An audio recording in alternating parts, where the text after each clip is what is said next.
Assalamualaikum warahmatullahi wabarakatuh.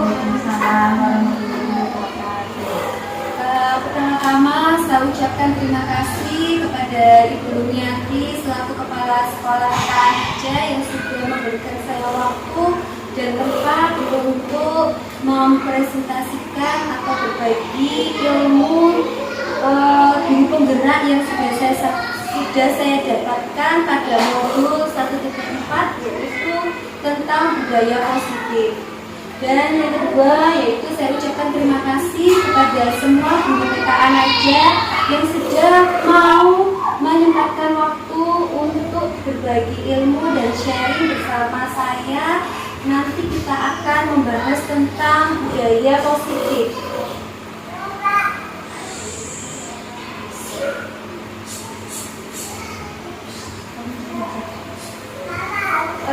Pada modul 1.4 ini saya akan mempresentasikan tentang budaya positif, yaitu budaya positif yang berisikan tentang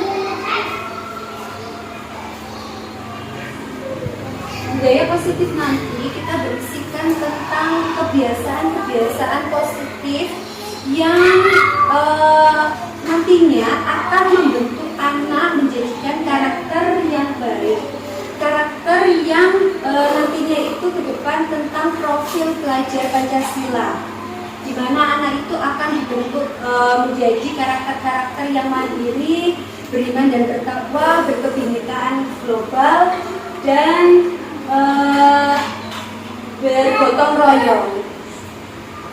Untuk modul 1.4 ini, kompetensi lulusan yang ingin kita capai atau yang kita harapkan bisa tercapai, yaitu di mana semua yang belajar tentang modul 1.4 ini diharapkan bisa mengetahui kebutuhan belajar dan lingkungan yang memfasilitasi seluruh individu di sekolah agar dapat meningkatkan kompetensinya secara aman dan nyaman. Sebagai guru, kita tentunya dituntut untuk menciptakan suasana pembelajaran yang aman dan nyaman. Kemudian juga tujuannya yaitu menggerakkan komunitas sekolah untuk bersama-sama mengembangkan dan mewujudkan visi sekolah yang berpihak pada murid dan berlandaskan nilai-nilai kebajikan universal, di mana nilai-nilai kebajikan universal itu ada banyak sekali macamnya ya Ibu-Ibu. Nantinya kita tekankan yaitu nilai-nilai kebajikan universal yang mengacu pada profil pelajar Pancasila yang sekarang ini ditekankan Kemendikbudristek untuk kita terapkan di sekolah kita. Kemudian capaian umumnya yaitu memahami konsep pendidikan menurut Ki Hajar Dewantara. Mungkin Ibu guru sudah mengetahui konsep pemikiran Ki Hajar Dewantara. Mungkin ada yang mau menyampaikan apa saja itu konsep pemikiran Ki Hajar Dewantara yang mungkin sudah Ibu guru ketahui. Mungkin Bu Mimi mau menyampaikan. Untuk Ki Hajar Dewantara itu kalau nggak salah Inarsa Sungkulakso Imadio Pangankarso, di depan memberi contoh, di tangan merangkul, di belakang mendorong supaya anak bisa terampil untuk maju, untuk apa? Intinya seperti itu lah. Ya, Ibu. Ya, benar sekali Bu Mimi. Konsep pemikiran Ki Hajar Dewantara itu mengacu pada trilogi pendidikan, yaitu di mana ada 3. Inarso Sungkulodo kita di depan memberi contoh, Imadio Mangunkarso itu di tengah kita memberikan semangat, dan ya. Kemudian yang ketiga yaitu di belakang kita memberikan dorongan ya. Inarso Sungkulodo, Imadio Mangunkarso, dan Tuturi Handayani. Jadi di belakang kita memberikan dorongan. Kemudian juga filosofi pendidikan dari Ki Hajar Dewantara, yaitu di mana anak pembelajaran yang kita terapkan itu harus berpihak kepada murid. Jadi semuanya itu harus berpihak kepada murid sesuai dengan kebutuhan murid, sesuai dengan minat murid kita, semuanya kita kembalikan lagi kepada murid. Apa yang murid kita butuhkan. Jadi semuanya itu benar-benar murid dan murid, seperti itu. Yang saya dapatkan ketika saya mengikuti pendidikan guru penggerak. Kemudian yaitu melakukan evaluasi dan refleksi. Jadi sebagai guru kita dituntut untuk selalu merefleksi apa saja yang sudah kita ajarkan kepada murid. Refleksi ini benar-benar kita tekankan ya Bu. Jadi kemarin itu ketika saya mengikuti pendidikan guru penggerak, itu ternyata refleksi itu ada bermacam-macam.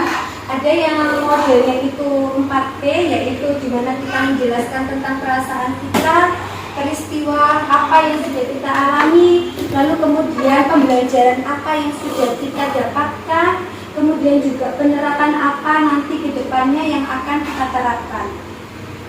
Kemudian di sini memahami peran sebagai guru untuk membangun budaya positif dengan menerapkan konsep disiplin positif dalam berinteraksi dengan murid. Mungkin ada yang mau mengungkapkan pendapatnya tentang disiplin, apa yang Ibu Guru ketahui tentang disiplin itu seperti apa. Mungkin Bu Ani mau menyampaikan pendapatnya tentang disiplin itu seperti apa yang sudah Bu Ani ketahui saja. Kalau Bu Ani mungkin mau berpendapat tentang disiplin secara gambaran umumnya saja. Menjelaskan pada itu orang murid seperti itu secara berkesinambungan. Mungkin Bu Me mau menambahkan tentang disiplin itu apa sih? Itu yang guru ketahui saja secara umum. Kan pasti kita kalau mengajar penekanannya kan ke disiplin ya. Pasti kita, ayo anak-anak harus disiplin seperti ini. Lebih kita itu apa ya? Mungkin disiplin itu harus seperti ini. Mungkin seperti itu ya Bu ya, penekanannya. Jadi konotasinya itu apa? Lebih ke negatif ya. Jadi kita itu kayak konotasinya itu menekankan anak itu harus seperti itu kan. Pada kenyataannya mungkin ada kesalahan paradigma. Jadi sebetulnya disiplin itu artinya atau maknanya itu belajar. Jadi anak itu tidak kita paksakan, tetapi anak itu belajar sendiri. Oh, kalau misalkan di awalnya itu kita membuat keyakinan kelas ya Bu. Jadi di awal itu kita membuat keyakinan kelas. Jadi keyakinan kelas itu kita sepakati bersama anak-anak. Jadi anak-anak itu kita ajak diskusi. Anak-anak itu mau keyakinan kelasnya seperti apa? Mungkin kalau Ibu Guru kan biasanya lebih cenderung ke peraturan ya Bu ya, peraturan kelas. Kalau peraturan kelas itu kan berarti kalau misalkan kamu tidak mengerjakan tugas, berarti kamu harus ini, misalkan konsekuensinya berarti kamu tidak mendapatkan nilai, seperti itu kan. Nah ternyata kalau kita keyakinan kelas itu tidak seperti itu. Jadi kita itu berdiskusi dengan anak-anak. Ayo misalkan Mas ini mau keyakinan kelasnya seperti apa, tapi lebih ke gambaran yang secara umum, misalkan menghormati guru gitu ya. Menghormati guru itu keyakinan kelasnya seperti apa? Mungkin Bunda mau berpendapat keyakinan kelasnya itu contohnya seperti apa gitu. Menghormati guru, cara kita menghormati guru. Saya itu penerapannya itu beberapa minggu ini saya itu ketika pembelajaran di kelas itu memberikan penjelasan kepada mereka cara berjalan yang sopan ketika melewati temannya maupun guru. Jadi ketika serta itu saya memberikan contoh kepada mereka, dan ketika setiap hari itu saya perhatikan mereka. Jadi ketika mereka lupa cara mau melewati temannya, kadang disempar gini, ayo kemarin gini ngasih contoh bagaimana, itu mereka sekarang saya perhatikan itu sudah terperubahan. Nah, seperti Betul sekali Bu Nini.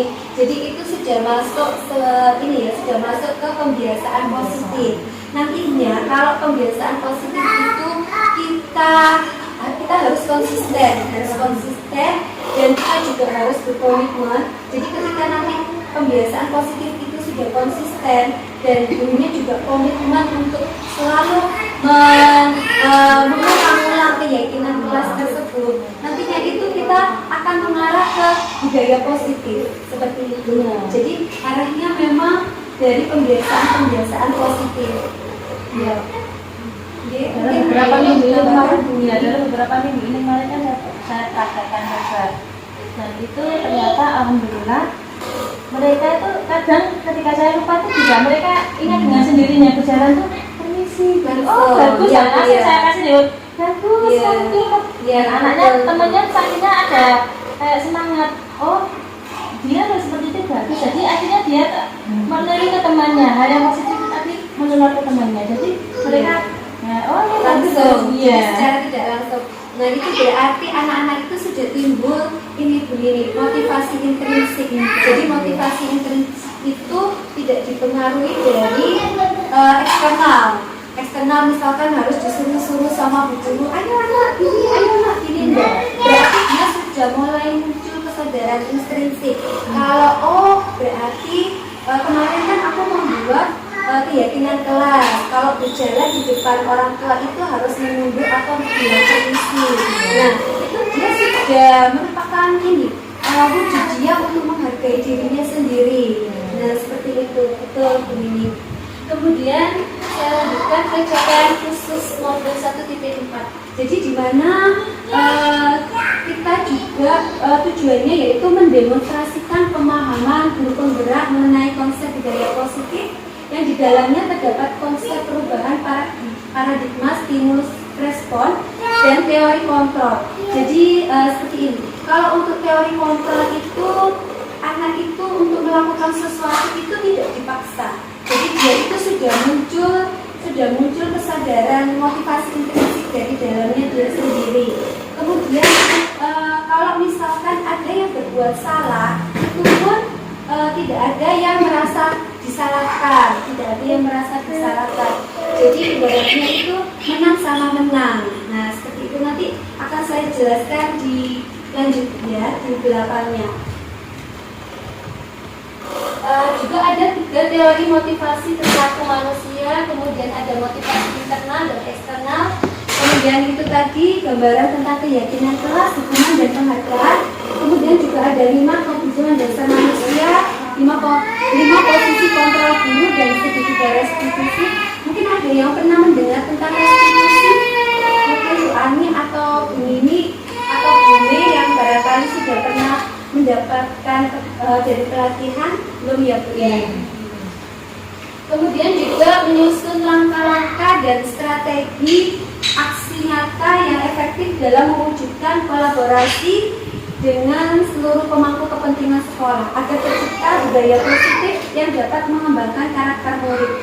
Jadi memang semuanya ini nanti tujuannya yaitu menumbuhkan karakter profil pelajar Pancasila ya Bu. Seperti yang kita ketahui sekarang, kalau Kemendikbudristek sudah mulai ada beberapa sekolah yang sudah menerapkan kurikulum Merdeka Belajar, dan itu juga tujuannya agar menumbuhkan karakter profil pelajar Pancasila. Kemudian juga bersikap reflektif dan kritis terhadap budaya di sekolah dan senantiasa mengembangkannya sesuai kebutuhan sosial dan emosional murid. Memang sekarang itu juga yang ditekankan adalah reflektif. Mungkin ada yang sudah pernah merefleksi Bu, secara mungkin biasanya secara tidak langsung itu mungkin guru sudah melakukan refleksi ya Bu ya. Tetapi kita mungkin masih belum tahu, ternyata itu yang kita lakukan itu refleksi namanya. Jadi refleksi itu ketika kita mengajar, pasti kita pasti secara tidak langsung kita berpikir ya Bu ya, apakah pembelajaran ini itu yang kita lakukan sudah efektif, terus apakah itu sudah berdampak ke murid, apakah ada anak yang mengalami permasalahan. Nah, itu namanya refleksi seperti itu. Nanti tujuannya itu kita merefleksi itu apa sih? Kita itu mau melakukan pembaruan itu seperti apa? Nah, seperti itu. Kemudian di sini ada pertanyaan ya Bu. Hukuman dapat mendisiplinkan anak. Mungkin kita lebih bisa nanti untuk berdiskusi saja ya Bu. Hukuman itu dapat mendisiplinkan anak. Apakah betul seperti itu Ibu yang guru alami di sekolah? Apakah dengan misalkan ada anak yang keluar kelas, kemudian kita berikan hukuman dia, ya sudah kamu berdiri saja di luar, seperti itu. Apakah itu betul dapat mendisiplinkan anak-anak? Tidak ya Bu. Menurut Bu itu bagaimana ketika kita memberikan hukuman itu dampaknya itu seperti apa kepada anak-anak? Kalau misalnya anak yang tidak disiplin, kita kasih hukuman, mereka itu anak kan otaknya masih mengingat ya. Kalau kita kasih hukuman dia Akan selalu mengingat ya Bu ya. Gurunya aku dihukum sama bu guru, akhirnya anaknya tidak mau masuk sekolah lagi. Iya betul. Apalagi kan kita mengajarnya di sekolah anak usia dini ya Bu ya, tingkat usia dini. Jadi memang banyak yang tidak setuju kalau hukuman itu dapat mendisiplinkan anak, karena memang lebih banyak dampak negatifnya ke memori anak ya Bu ya. Nantinya anak itu bisa jadi dia akan mengingat, oh ternyata itu kalau aku berbuatnya seperti ini pasti aku dapat hukuman, dan mungkin itu bisa menimbulkan rasa sakit hati nantinya. Nah, kemudian untuk yang pertanyaan yang kedua, pemberian hukuman dengan hal positif seperti membaca atau membersihkan halaman sekolah, apakah dapat meningkatkan disiplin anak? Menurut, mungkin ada yang mau berpendapat menurut Bu Nini atau Bu Ani? Kalau saya paling juga itu biasanya itu hukumannya itu berupa tidak fisik, kayak misalnya kita kasih siapa yang mau keluar nanti dapat bunyi, nah dari situ itu nanti anak tidak ada yang keluar, Yang mau keluar ya. Mungkin ini ya Bu ya, jadi hukuman itu tidak hanya berupa hukuman fisik, tapi juga berupa hukuman verbal. Mungkin kalau seperti itu nantinya bisa mengacu ke hukuman yang verbal. Ya. Terus untuk pemberian hukuman dengan hal positif seperti membaca atau membersihkan halaman sekolah, itu sebetulnya Kalau untuk kayaknya kalau tergantung usianya nih. Kalau TKA itu kayak membaca, membersihkan sekolah, kayaknya tuh belum sesuai. belum tahu ya Bu ya. Tapi kalau untuk TKB mungkin kan ya tidak ada yang bisa membaca lebih sama aku. Tapi kalau untuk kayaknya Masih belum. ya belum. Tapi kira-kira apakah itu nanti berdampak panjang menurut Bu Guru? Misalkan disiplinnya itu nanti akan berdampak panjang atau hanya sekedar ya saat itu aja gitu? Bagaimana Bu Ani? Mungkin Bu Ani bisa berdampak panjang? Karena biasanya tersimpan dalam memori anak. Apalagi anak di usia golden age itu kan masa-masa emas, dan apa yang dia dapatkan selama itu kan nanti akan dia terus sampai dewasa dan sampai dewasa. Kalau seperti itu tidak Bu Nini berarti tidak setuju ya Bu ya, pemberian hukuman dengan hal positif? Oh, kalau hal positif setuju. Setuju. Ya. Kalau yang hukuman secara negatif ini Ya, tidak setuju. Nah, ya Bu, mungkin setiap guru kan mempunyai pendapat masing-masing ya Bu ya. Jadi pemberian hukuman itu meskipun dengan hal yang positif itu juga dampaknya itu hanya sesaat saja seperti itu. Jadi lebih ke kalau memang namanya juga hukuman ya Bu ya. Jadi nantinya itu dampaknya itu lebih ke ini sih, lebih ke negatif. Jadi dia itu melakukan sesuatu itu tadi untuk memperbaiki kesalahannya itu tadi itu biasanya hanya sesaat saja, Bu. Jadi tidak dalam jangka waktu yang panjang seperti itu. Kemudian untuk memberikan penghargaan dapat meningkatkan motivasi belajar anak. Apakah Bu Guru setuju atau tidak, Ibu? Iya, setuju. Setuju ya, Bu ya. Ya, karena dengan seperti kita ngasihkan reward pada anak itu anak akan termotivasi untuk melakukan itu tadi hal yang baik. Misalnya kayak menghapus papan tulis itu, ayo siapa mau menghapus papan tulis? Terima kasih Bu Nini untuk berdebatnya. Kalau memberi penghargaan dapat meningkatkan motivasi belajar anak itu mungkin lebih kondisional ya, Bu ya. Jadi ada dampak positifnya, tapi juga ada dampak negatifnya. Jadi anak itu ketika kita berikan penghargaan secara terus menerus, itu nantinya anak itu melakukan sesuatu itu, tetapi ada kemauannya, ada maunya. Jadi ketika anak-anak, ketika anak dikasih mobil-mobilan, ketika bisa nanti kan. Jadi kalau misalkan, berarti kalau aku nggak melakukan, ya sudah nggak apa-apa, atau aku juga nggak dikasih penghargaan lagi gitu loh. Jadi masih belum ke motivasi intrinsik. Kalau motivasi intrinsik itu nanti dia itu sudah sadar kalau dia melakukan itu karena untuk menghargai dirinya sendiri, seperti itu, menghargai dirinya sendiri dan juga menghargai orang lain. Saya lanjutkan yaitu untuk pertanyaan selanjutnya, yaitu ini topik nanti yang akan kita bahas itu tadi tentang disiplin positif dan nilai-nilai kebijakan universal, teori motivasi, hukuman dan penghargaan serta restitusi, keyakinan kelas, kebutuhan dasar manusia dan dunia berkualitas. Kemudian ada restitusi 5 posisi kontrol, kemudian ada segitiga restitusi. Iya Bu, disiplin positif dan nilai-nilai kebajikan universal. Jadi di sini itu nilai-nilai kebajikan universal itu merupakan payung besar kita untuk kita bersikap. Yang seperti tadi saya jelaskan, kalau di sini mungkin saat ini kita nilai-nilai kebajikan universal kita itu mengacu pada profil pelajar Pancasila ya Bu ya.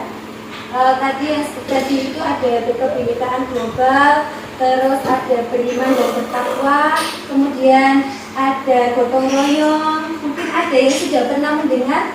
Bu Nini kan biasanya sering ikut pelatihan, mungkin sudah sering ya Bu ya mendengar. Iya.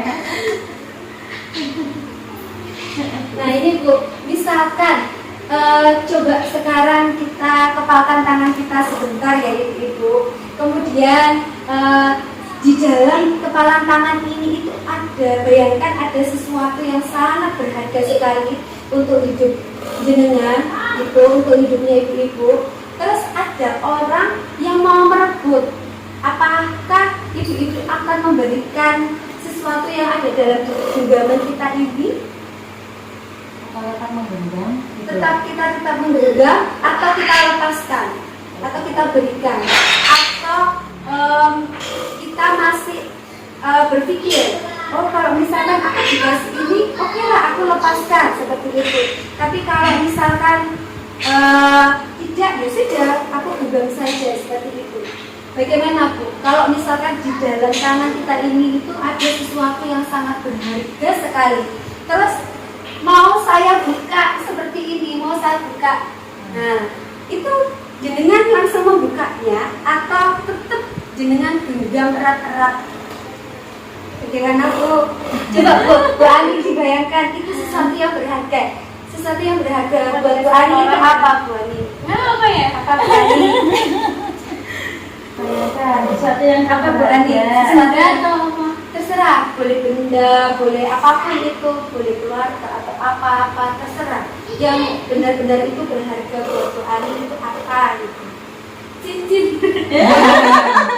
Coba ini saya buka ya Bu ya. mau dibuka. Mau saya buka.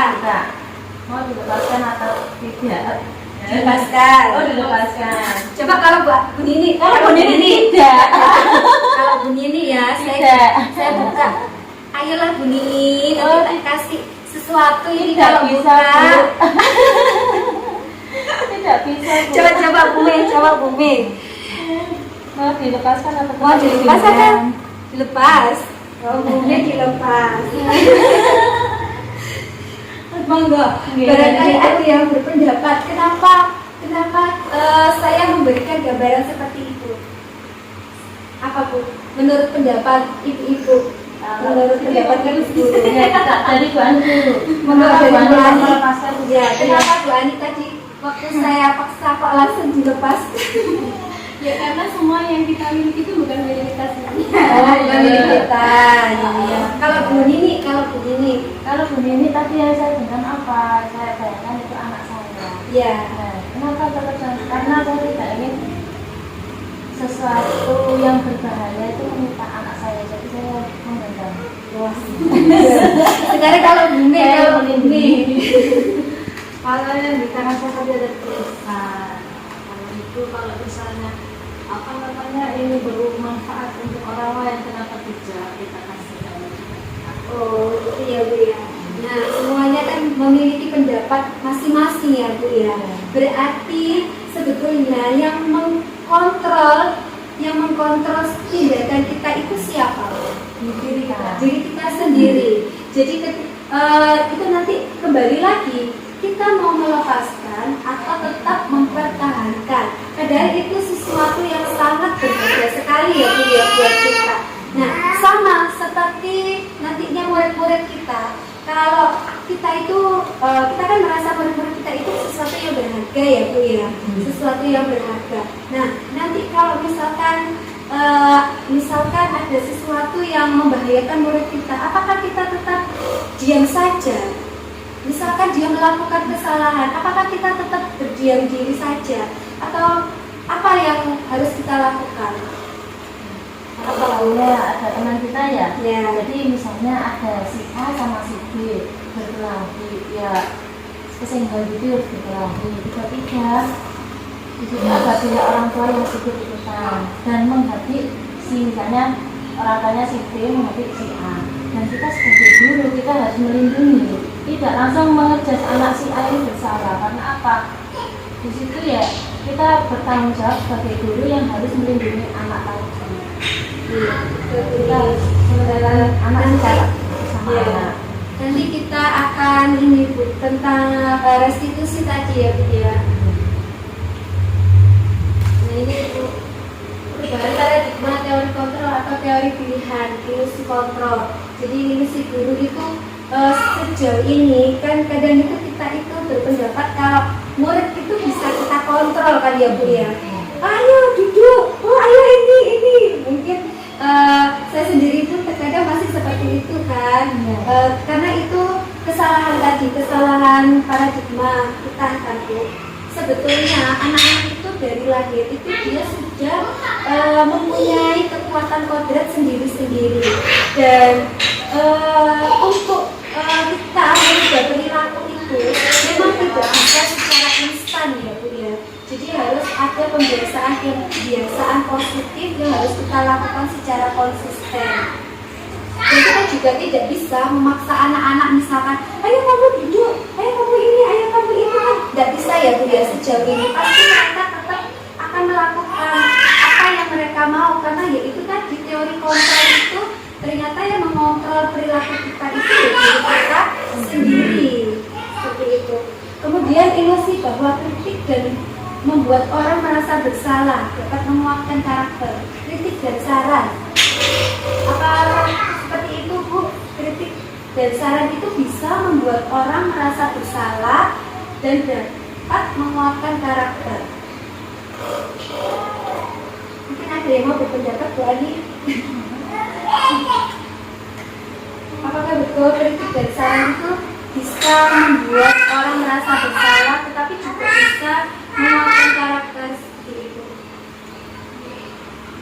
Ya Bu, itu nanti kembali lagi ya Bu ya ke kepribadian masing-masing, bagaimana cara menanggapi ketika kita diberikan kritik dan saran oleh orang lain. Ilusi bahwa semua penguatan positif efektif dan bermanfaat.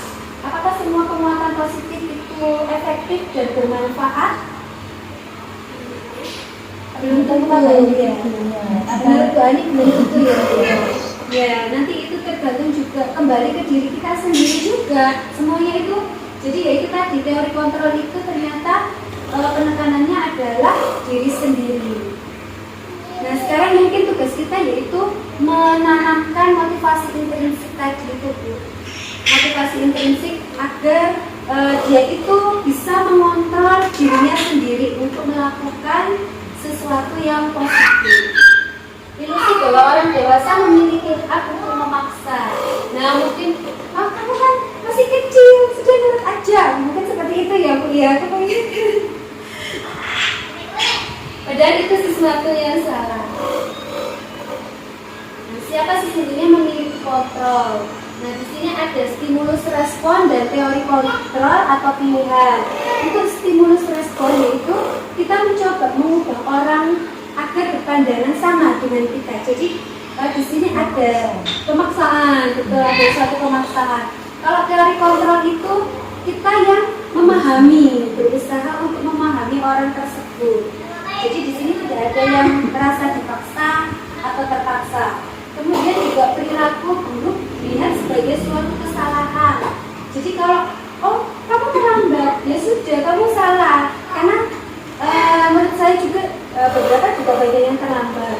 Kemudian semua perilaku itu ternyata memiliki tujuan. Kadang kita tidak tahu ya Bu ya, apa tujuan dia itu terlambat kan. Pasti ada alasan dibalik itu semua. Orang lain bisa mengontrol saya. Ternyata tadi yang mengontrol hanya diri kita sendiri.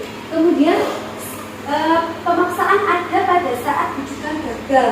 Jadi kalau ketika dirayu, dibujuk, nggak mau, tetap, ya sudah, kita paksa. Ternyata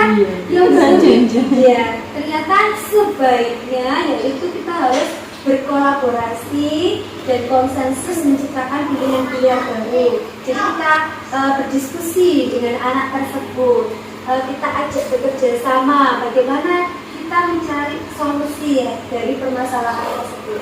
Kemudian yaitu model berpikir menang dan kalah. Ternyata sebaiknya kita mengarahkan untuk berpikir menang dan menang. Jadi tidak ada yang merasa dikalahkan. Ini disiplin positif dari Dr. William Glasser ya Bu ya. Jadi Anda tidak bisa mengontrol orang lain, hanya Anda yang bisa mengontrol diri Anda sendiri. Semua perilaku memiliki tujuan, yaitu sama seperti yang tadi ya Ibu. Jadi apa sih yang mendasari orang itu untuk berperilaku? Pasti ada tujuannya kan ya Bu ya. Jadi di sini ada ini menghindari hukuman kah, atau ingin mendapatkan imbalan kah? Nah, yang ini yang tadi untuk menghargai diri sendiri, yaitu yang motivasi intrinsik yang dalam diri anak, yang merupakan nilai-nilai kebajikan universal. Jadi yang nantinya yang sejauh ini yang sebaiknya yaitu yang nomor 3, untuk menghargai diri sendiri. Kemudian model berpikir menang-menang, kolaborasi dan konsensus.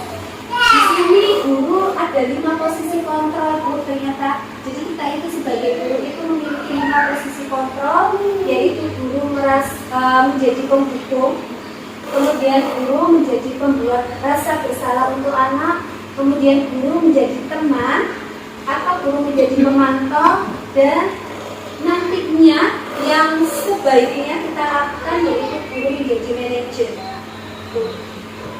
Nanti di sini ketika kita menjadi manajer, kita akan melakukan yang namanya segitiga restitusi Bu. Jadi nanti itu segitiga restitusi itu ada 3 tahapan, yaitu menstabilkan identitas, kemudian memvalidasi tindakan yang salah, kemudian kita menanyakan keyakinannya bagaimana. Nanti selanjutnya ya Bu. Kemudian ada realitas atau kebutuhan kita. Jadi kebutuhan setiap orang itu kan pasti berbeda ya Bu ya, tidak ada yang sama. Ternyata kebutuhan dasar manusia itu ada 5, yaitu bertahan hidup, penguasaan, kasih sayang dan rasa diterima, kesenangan, kebebasan. Mungkin ada yang mau berpendapat, Bu, karena kita kan mengajar di anak usia dini ya, Bu ya. Manakah kebutuhan yang paling dominan, Bu? Kebutuhan yang mungkin paling dominan untuk anak-anak itu yang mana? Kasih sayang dan rasa diterima. Ya, mungkin kebanyakan anak-anak itu mencari perhatian ya, Bu ya, kasih sayang dan rasa diterima. Kemudian ada juga yang untuk memenuhi rasa kesenangannya. Terus kemudian juga ada yang kebebasan. Kemudian lanjut, ini Bu, disiplin, makna disiplin. Jadi disiplin ini dari kata Latin disiplina yang artinya itu sebetulnya belajar. Tapi paradigma kita itu salah ya, Bu ya. Kalau disiplin itu pasti kita tekankan pada ya sudah itu lakukan seperti itu kan, kayak pemaksaan. Ya, seperti pemaksaan. Ternyata itu salah. Ternyata disiplin itu belajar. Jadi anak itu kita harus menggali potensi anak untuk apa sih tujuan kamu itu seperti ini tuh untuk apa? Jadi kita itu menuntun, Bu. Jadi kalau di konsep pemikiran itu Haja Dewantara itu, guru itu sebagai pamong, menuntun. Ya, bukan menuntut. Ya. Kemudian, ya disiplin diri membuat orang menggali potensinya menuju sebuah tujuan apa yang dia hargai. Namun dalam budaya kita, makna kata disiplin telah berubah menjadi sesuatu yang dilakukan seseorang pada orang lain untuk mendapatkan patuh. Jadi intinya tadi ya, Bu ya sudah kamu harus patuh. Aturannya itu loh seperti ini. Nah, kadang kita sendiri kan masih seperti itu ya, Bu ya. Memaksakan kehendak. Ya, mungkin kita juga harus berproses untuk menjadi lebih baik. Kecenderungan umum adalah menghubungkan kata disiplin dengan ketidaknyamanan dan akhirnya anak-anak merasa tidak nyaman, bukan dengan apa yang seharusnya kita hargai atau untuk mencapai suatu tujuan yang ini tadi, Bu. Jadi nilai-nilai kebajikan universal itu sebetulnya ada banyak. Ini yang kita tekankan yaitu pada profil ajar kita, profil pelajar Pancasila ya, Bu. Jadi berintak, mandiri, bernalar kritis, berkebinekaan global, gotong royong dan kreatif. Pasti Bu Nini sudah sering mendengar. Ya, karena kan sekarang kan memang banyak sekali ya, Bu ya, pelatihan tentang kurikulum merdeka belajar itu. Kemudian yaitu teori motivasi, hukuman, penghargaan dan restitusi. Ini teori motivasi perilaku manusia. Jadi yang ingin nantinya kita bentuk adalah di sini yaitu motivasi internal, tujuan disiplin positif, di mana anak sudah tertanam pada dirinya untuk menghargai diri sendiri. Saya akan menjadi orang yang seperti apa apabila saya melakukan ini. Jadi itu nanti itu kita menuntun anak agar anak itu tahu, seperti kemarin ya, Bu ya, saya kemarin itu sudah melakukan restitusi ada LKD. Jadi memang saya tidak langsung menyalahkan dia, tapi saya ajak untuk berdiskusi. Ternyata setelah saya ajak berdiskusi, penyebabnya yaitu dia sering bangun kesiangan seperti itu. Nah, itu nanti saya tekankan, saya tanya, kamu mau jadi apa, Mas Adan, ke depannya? Ternyata dia menjawabnya mau jadi ustaz. Nah, nanti kita bilang, oh kalau ustaz itu biasanya kan ustaz itu kan bangunnya harus apa? Tapi kita nggak langsung memberi, oh kamu pagi ya jam sekian seperti itu. Dan biarkan dia menjawab sendiri. Jadi kan dia ada, oh berarti kalau aku seperti ini, aku ya seperti ini. Oh kalau ini, jadi dia yang membangun sendiri. Oh ternyata kok seperti ini ya. Oh tujuan kok nggak ya sesuai. Nanti itu dia itu berpikir sendiri. Jadi guru itu hanya menuntun saja. Jadi waktu itu Mas Anda, saya tanya, kamu jadi ustaz? Iya pertanyaan, oh kalau ustaz berarti bangunnya itu harus apa? Dia menjawab harus aktif. Kenapa kok harus aktif? Kalau Pak Ustaz itu berarti harus rajin apa? Oh rajin sholat subuh kan seperti itu. Jadi kita hubung-hubungkan terus gitu loh Bu, sampai nantinya dia tahu, oh berarti aku kan kepingin jadi ini ya, berarti aku harus seperti ini. Kemudian ini Bu, nah di sini Ki Haja Dewantara itu kenapa sih kok sekarang Ristek itu menekankan untuk kurikulum Merdeka Belajar?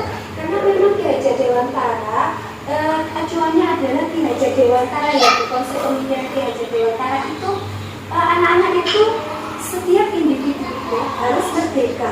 Jadi merdeka itu di sini bukan melakukan seenaknya sendiri, bukan, tapi dia itu bisa menghargai dirinya sendiri, bisa menghargai orang lain, dan dia juga ketika nanti dia di masyarakat, dia juga bisa menempatkan dirinya. Nah seperti itu. Jadi merdeka, tapi yang tetap ada sesuatu yang positif, bukan yang merdeka yang sudah lepaslah ini lakukan.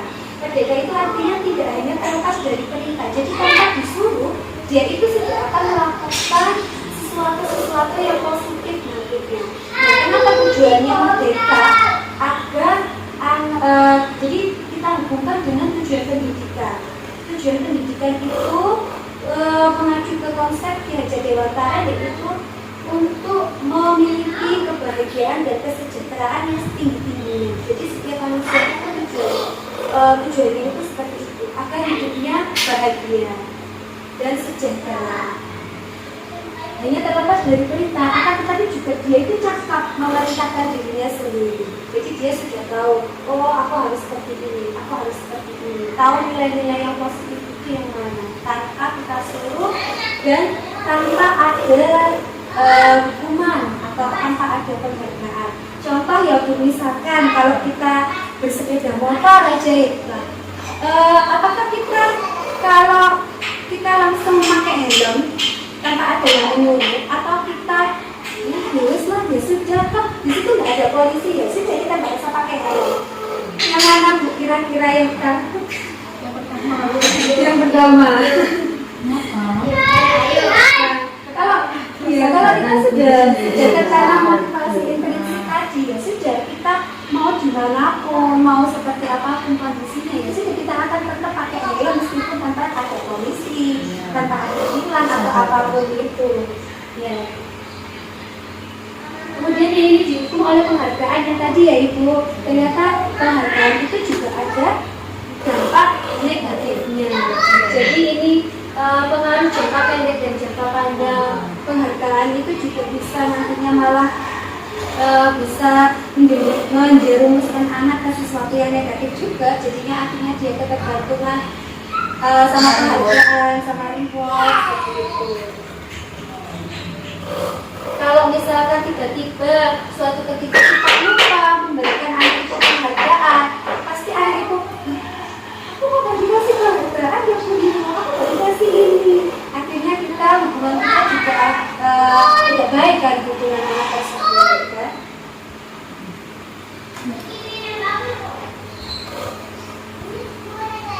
Jadi Bu, kira-kira kalau mencatat 100 kali di dalam buku kalimat itu kan masuk hubungan atau konsekuensi ya Bu?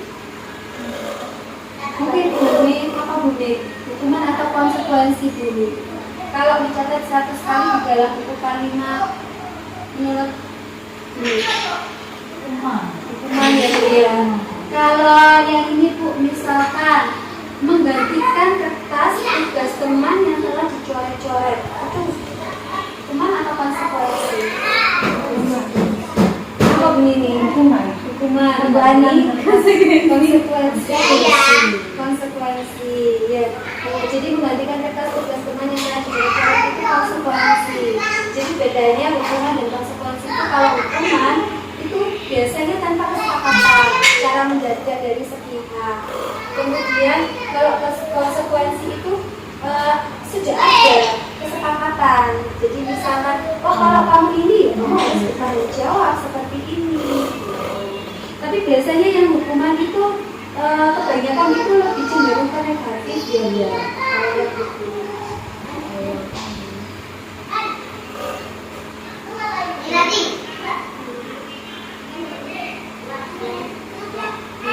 Jadi perbedaan lingkungan dan konsekuensi, yaitu kalau lingkungan itu menyakitkan, kalau konsekuensi itu sesuatu yang memang harus dikerjakan.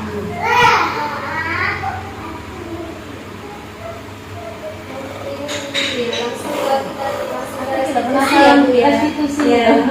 soalnya baru mendengar aja. Ya, jadi restitusi itu adalah proses menciptakan kondisi bagi murid untuk memperbaiki kesalahan mereka. Misalkan contoh ya Bu ya, seperti kemarin misalkan Aden kan terlambat. Kalau kita tidak melakukan restitusi, pasti kita seperti ini Bu. Dan terlambat lagi. Kan sejak ini bilang jangan terlambat seperti itu. Tapi kalau misalkan kita melakukan restitusi, jadi seperti ini. Aden sekarang itu jam berapa? Nah, jadi kita tanya, oh sekarang jam berapa? Nah, Aden yang menjawab, oh sudah jam sekian. Nah, berarti Aden sekarang terlambat atau tidak? Nah, jadi ada perbedaannya ya Bu ya. Kemudian, oh ya sudah, sekarang Aden silakan mengikuti pembelajaran.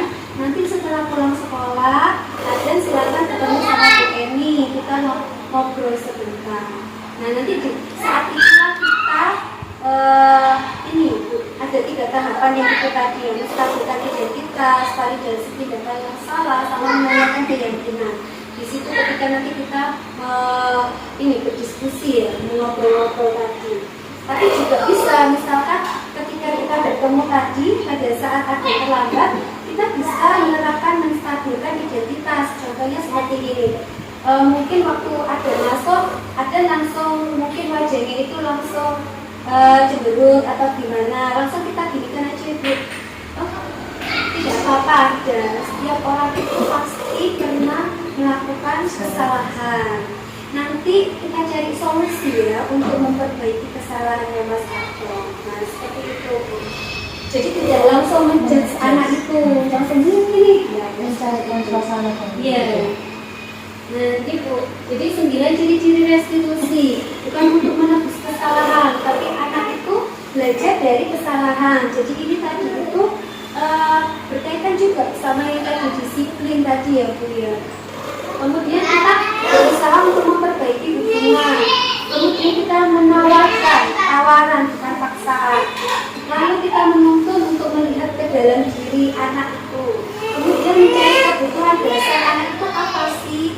Tadi kan ada 5 kebutuhan dasar ya Bu ya. Kemudian restitusi diri adalah cara yang paling baik. Nah, fokus pada solusi, bukan fokus pada menyalahkan. Kemudian restitusi mengembalikan murid yang berbuat salah pada kelompoknya nanti, tapi dengan perilaku yang jauh lebih baik.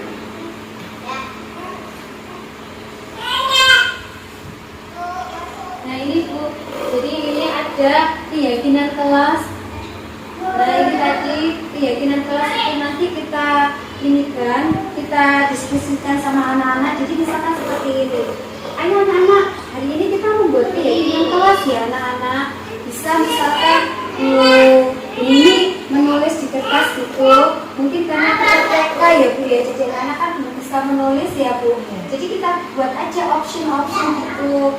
Misalkan datang tepat waktu, terus ini misalkan harus memperhatikan guru. Dan nanti anak-anak itu mungkin kita buat kopioan, kita inikan, mungkin yang lebih mudah lah untuk dipahami anak-anak. Mungkin kalau kita anak tersebut sudah di tingkat yang lebih lanjut, bisa mereka ayo kita tuliskan keyakinan kelas. Anak-anak mau seperti apa, bisa seperti itu Pak Bu. Tapi karena kita anak usia ini, jadi kita harus mencari cara yang lebih mudah untuk diterapkan kepada anak-anak.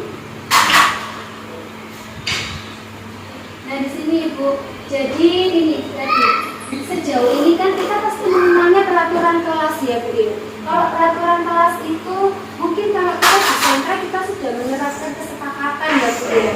Ternyata jauh lebih baik lagi kalau kita menerapkan keyakinan kelas. Nah, kenapa sekarang itu saya selalu bilangnya, ayo Nak, keyakinan kelasnya apa? Nah, itu saya juga baru tahu setelah saya ikut pendidikan guru penggerak. Nah, ayo keyakinan kelasnya apa? Gitu. Jadi kita kan kita di awal sudah membuat keyakinan kelas. Untuk lebih baiknya kita selalu mengingatkan anak-anak mengenai Berarti sejenis kayak kesepakatan gitu. iya, sejenis kesepakatan, tapi anak-anak itu lebih diberikan kesempatan untuk membuat sendiri gitu loh Bu. Nah, lebih membuat sendiri. Gitu. Diterapkan ketika sebelum saya ganti. Boleh, ketika di kelas boleh, ketika sentra boleh. Bebas ya? Iya, bebas. Kemudian nanti tujuannya apa? Ketika anak-anak sudah benar-benar meyakini keyakinan kelas itu apa? Kita harapkan tercipta lingkungan yang positif. Jadi kan anak-anak tahu kan, keyakinan kelasnya, keyakinan kelasnya itu seperti ini. Pasti anak-anak itu akan mengingat keyakinan kelasnya itu seperti apa. Kemudian juga banyak yang menerapkan, otomatis lingkungan tersebut akan terbentuk lingkungan yang positif. Nah, ketika lingkungan semua warga sekolah di sini sudah positif, nantinya diharapkan akan menjadi budaya positif. Jadi budaya positif itu pembiasaan positif yang sudah menjadi karakter. Jadi karakter dan memang benar-benar diterapkan setiap hari secara konsisten. Kalau misalnya kayak yang sudah saya terapkan, misalnya cara berjalan, termasuk keyakinan kelas apa gitu? Bisa Ibu, bisa dimasukkan ke keyakinan kelas. Itu nanti bisa mungkin menghormati guru, cara menghormati guru, Cara bersaling Iya. yang benar. Iya, kan cara menghormati guru kan pasti setiap anak kan mempunyai cara yang berbeda-beda kan. Oh iya, saling ini, nah nanti dengan kumpulkan. Oh berarti kalau cara menghormati ibu guru itu caranya itu seperti ini loh, dari Mbak Askia caranya saling. Oh dari Mbak ini, caranya seperti ini. Gitu. Mungkin lebih luas, keyakinan kelas itu lebih luas. Karena nanti kita Saya kan juga Iya. memperhatikan anak-anak itu ketika datang itu kan kadang juga cenderung Iya. ya. Itu saya kadang juga saya sampaikan sama anak. Mana senyum, saya besok lihat ketika datang tidak ada yang cenderung. Itu juga sudah termasuk keyakinan kelas ini. kalau itu masih belum. Jadi itu sepertinya masih bisa dihati dari guru. Mungkin nanti bisa diberikan sama anak-anak, misalkan perasaan ketika di sekolah, mungkin seperti itu ya. Oh, berarti dia harus senyum, harus bahagia, harus semangat.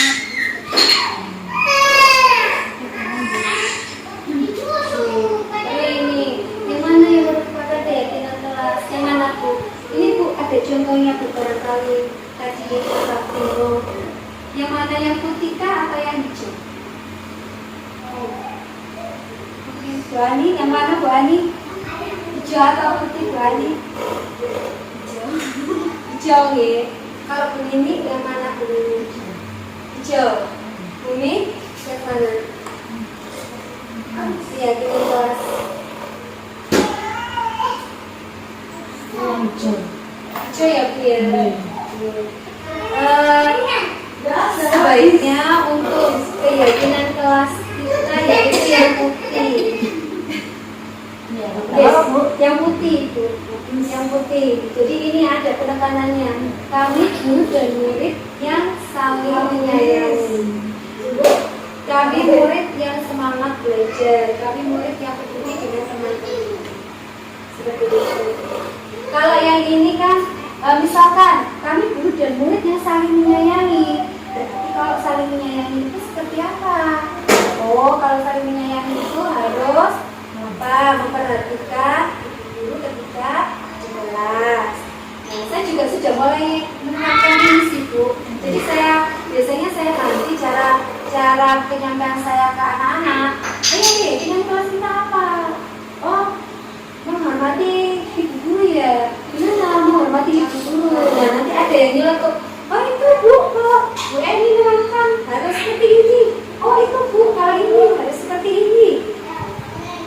Misalkan kalian Berarti guru hanya memantau saja anak yang memberikan ya, respon. menuntun. Iya, Ya, ya. menuntun.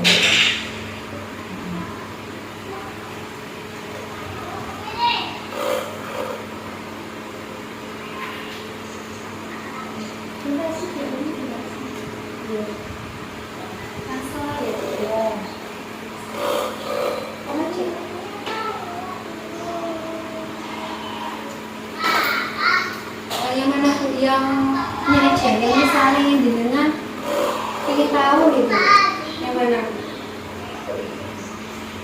iya ingin tahu aja iya jelasin garis besarnya aja ya. Lima posisi kontrol ternyata kita sebagai guru itu kita memiliki 5 posisi kontrol bu. Jadi kita itu bisa menjadi sebagai pendukung, misalkan seperti tadi, oh awas ya kamu ya, kalau kamu nggak mau duduk ya sudah nanti dihukum Bu Eni berdiri di sana di pojokan. Nah itu berarti guru tersebut menjadi apa bu, pembukul. Terus kalau pembuat orang merasa bersalah, kamu sudah dikasih tahu Bu Eni, kalau kamu seperti itu, Bu Eni itu merasa kecewa sama kamu. Nah seperti itu bu. Jadi gurunya itu ada kata-kata yang membuat dia itu, wah kalau aku seperti ini berarti Bu Eni itu nggak suka sama aku, Bu Eni kecewa seperti itu. Cuma kadang kita itu secara tidak sadar ya Bu Eni, kadang secara tidak sadar tidak langsung. Nah kita juga masih ya masih proses untuk menjadi lebih baik. Kemudian ada juga posisi kita sebagai teman. Ayolah lakukan ini demi ibu. Nanti kalau misalkan kamu duduk mengerjakan tugas, Bu Eni itu senang sama kamu seperti itu. Ternyata itu saya berada di posisi kontrol sebagai teman. Nah sebagai teman ini juga ada dampak negatif dan positifnya. Untuk dampak positifnya, mungkin sesaat anak itu akan menurut ya sama kita. Tetapi ketika kita mungkin waktu itu kita lagi repot gitu ya Bu ya, terus anak itu membuat kesalahan. Nantinya itu kalau kita nggak memperhatikan anak itu merasa seperti tidak diperhatikan lagi kan Bu. Kemudian juga kadang ada juga anak yang akhirnya seperti tidak sopan sama ibu guru karena mungkin terlalu kita itu menganggapnya seperti teman lah, seperti sahabat, seperti itu ya Bu. Jadi ketergantungan. Kemudian pemantau, kalau pemantau itu misalkan gini, ada yang tadi terlambat ya, apa peraturannya di sekolah itu? Nah seperti itu. Jadi kita mengingatkan anak peraturan. Kemudian kalau manajer yang tadi sudah saya jelaskan tadi ya Bu, sudah saya kasih contoh bagaimana caranya. Apa Mas Ardan, apa sih Mas Ardan itu besok ke depan mau jadi apa? Apa yang Mas Ardan yakini? Apa yang harus Mas Ardan lakukan untuk menyelesaikan masalah? Nah, seperti itu. Mungkin yang begini ini yang segitiga ya Bu. Nah, Ya, ini restitusi. Nah ini Bu. Nah ini segitiga restitusi. Jadi itu ya segitiga restitusi itu lebih ke mungkin ini itu bisa kita terangkan ketika ada permasalahan 3 hal ini bisa kita terapkan. Tapi mungkin ada juga nanti yang lebih dominan. Mulai dari menstabilkan identitas. Setiap orang itu pasti pernah melakukan kesalahan, tetapi harus bagaimana caranya kita untuk memperbaiki kesalahan tersebut. Jadi kita itu tidak menyalahkan gitu loh Bu, tidak menyalahkan, tapi anak itu tahu, paham, oh kalau perbuatannya itu salah tanpa kita salahkan. Kemudian menanyakan ini validasi kebutuhan. Untuk validasi kebutuhan yaitu kamu tentu punya alasan, ditanyakan alasan itu apa, kenapa kamu seperti itu. Mungkin ada cara yang nantinya lebih baik daripada yang kamu lakukan. Kemudian itu menanyakan keyakinan. nilai-nilai apa sih yang sudah kita sepakati. Jadi nanti ini hubungannya dengan keyakinan kelas tadi. Kemudian juga kamu ingin menjadi orang yang seperti apa, nanti juga bisa berhubungan dengan cita-citanya anak tersebut. Ini Bu, contohnya kata-katanya. Nah, seperti ini. Ya, mustaq beridentitas. Jadi berkata berbuat salah itu manusiawi. Tidak ada manusia yang sempurna. Bapak Ibu juga pernah berbuat kesalahan, tapi kita harus menyelesaikan permasalahan ini. Bapak Ibu tidak tertarik untuk mencari siapa yang salah, siapa yang benar. Tapi yang terpenting yaitu kita harus mencari solusi dari permasalahan. Jadi ini yang kita ucapkan ke anak-anak itu seperti itu. Ketika anak-anak melakukan kesalahan. Iya. Kemudian ini kita validasi kebutuhan. Kamu bisa saja melakukan hal yang lebih buruk dari ini. Bu Eni tahu, tapi kamu tidak akan melakukannya lagi. Tapi kamu tidak melakukannya kan? Maksudnya itu tidak. Ini loh Bu, maksudnya kadang itu anak yang secara tidak sengaja kan, secara tidak sengaja melakukan kesalahan. Terus kemudian kamu pasti punya alasan, kenapa kamu seperti ini? Apa sih yang penting bagi kamu itu apa? Kemudian kamu boleh tetap bersikap seperti itu boleh, tetapi harus ada sikap yang jauh lebih baik. Karena kadang itu saya sendiri pun kadang itu agak bingung untuk memilih kata ya Bu ya. Kadang itu pemilihan kata itu ternyata itu sangat penting gitu, karena maknanya nanti jadi berbeda seperti itu. Kamu boleh maukah kamu belajar cara lain untuk mendapatkan yang kamu butuhkan tanpa kamu harus memukul. Misalkan ada anak yang memukul temannya, kalau mungkin ada anak yang memukul temannya, pasti kita langsung spontan ya Bu ya, langsung spontan marah ya kan. Padahal sebetulnya kita harus mengendalikan emosi dulu. Terus setelah itu kita tanya, apa hal yang kamu butuhkan? Nah seperti itu. Apalagi kalau sama anak kita sendiri di rumah. Kemudian menanyakan keyakinan. Nah ini yang kita ucapkan Bu. Apa nilai yang kita percaya ketika di kelas atau di sekolah kita itu apa? Jadi ini sebelumnya anak-anak sudah membuat keyakinan kelas ya Bu. Kemudian apa sih nilai-nilai universal yang kita sepakati? Tadi kan kita mengajunya ke profil pelajar Pancasila ya Bu. Kemudian kamu itu loh inginnya itu loh kelas seperti apa yang kamu inginkan? Kemudian bisa juga kamu nanti ke depannya itu ingin jadi anak yang seperti apa? Bisa seperti itu ditanyakan. Kemudian kalau kamu melakukan ini, perasaanmu itu seperti apa? Nah ini Bu, apakah nanti kalau kamu melakukan kesalahan ini, apakah kamu nantinya bisa, misalkan bisa untuk menjadi seperti yang kamu inginkan? Nah, dituntun gitu loh, dituntun ke situ.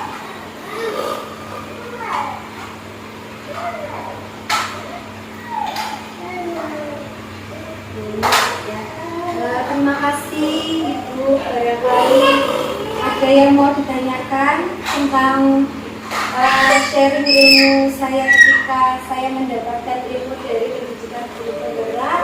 Mungkin ada yang mau ditanyakan, silakan. Ini sepertinya begini ada banyak pertanyaan.